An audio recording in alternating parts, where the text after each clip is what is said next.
Dalam nama Bapa dan Putra dan Roh Kudus. Amin. Shalom Aleihim. Selamat berjumpa dengan saya pada perenungan hari ini tanggal 9 Agustus 2021. Jadilah warga negara yang baik. Bacaan liturgi hari ini diambil dari kitab Ulangan 10 ayat 12 sampai dengan 22 dan Injil Matius 17 ayat 22 sampai dengan 27. Saudara-saudaraku yang terkasih di dalam kasih Kristus, sebentar lagi kita akan merayakan HUT RI kita yang ke-76.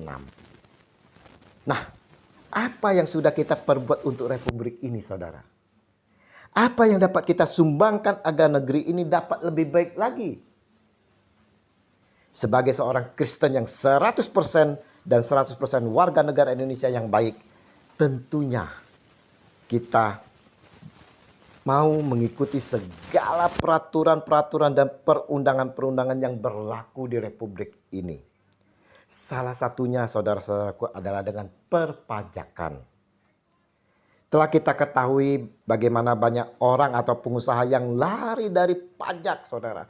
Pemerintah telah berupaya membuat dan mengesahkan perundangan-undangan tentang pajak yang bisa membantu meringankan para wajib pajak itu sendiri, yaitu dengan mengeluarkan teks amnesti.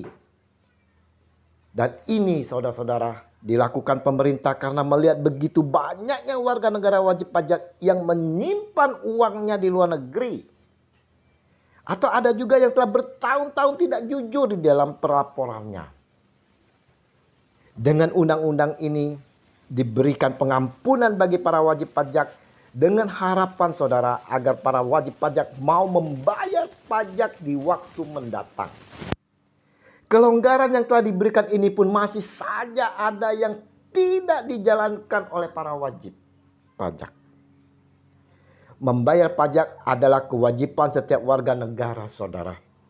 Pajak digunakan untuk pembangunan dan menjalankan roda-roda pemerintahan. Ada pertanyaan. Kalau pajak itu diselewengkan untuk kekayaan pribadi oleh oknum-oknum pejabat pajak, bolehkah kita tetap membayar pajak? Atau kita tak usah membayar?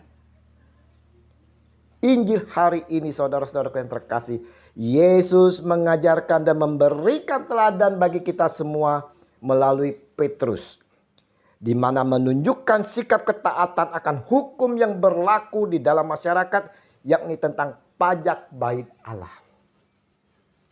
Yesus memberikan teladan yang sangat baik, saudara. Pelayanannya selalu mengkonfrontasikan dirinya dengan para pemimpin agama yang pada akhirnya akan menyalibkan dia. Ketika diperhadapkan pada kewajiban sebagai orang Yahudi untuk membayar pajak bait Allah, Yesus tidak menghindar walaupun membayar pajak bait Allah itu tidak tercantum di dalam hukum Taurat, saudara. Peraturan ini dibuat oleh para pemimpin agama. Dan Yesus tetap membayarnya karena tidak ingin menjadi batu sandungan bagi mereka para pemimpin agama. Ia tidak menjadikan pertentangan dengan para pemimpin agama sebagai alasan untuk tidak mentaati peraturan. Ketaatan kepada hukum dan Taurat seperti ini pula yang disampaikan Musa kepada bangsa Israel. Kitab Ulangan 10 ayat 13. Nah, saudara-saudaraku yang terkasih, bagaimana dengan diri kita sebagai anak-anak Tuhan menyikapi hukum dan aturan yang ada di depan mata kita ini, di masyarakat kita? Republik ini, saudara, bisa berlanjut dan bisa penuh damai jika setiap elemen bangsa mau mentaati hukum dan peraturan-peraturan yang berlaku. Pajak yang kita bayar pun untuk menunjang pembangunan, yang mana semuanya itu kita sendiri yang menikmatinya. Dengan memperhatikan sikap Yesus di dalam Injil hari ini, saudara, kita sebagai pengikutnya tentunya mau meneladani apa yang telah dilakukan oleh Sang Master kita, Yesus Kristus.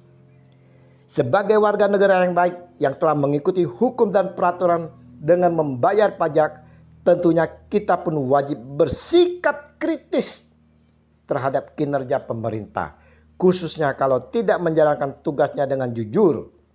Namun saudara-saudaraku yang sekalian, tidak ada alasan bagi kita untuk tidak membayar pajak, sekalipun itu diselewengkan oleh oknum-oknum. Sebagaimana teladan Yesus, maka membayar pajak adalah tanggung jawab setiap orang sebagai warga negara yang baik. Semoga kita dapat menjadi 100% orang Kristen dan 100% warga negara yang baik. Amin. Dalam nama Bapa dan Putra dan Roh Kudus. Amin. Shalom.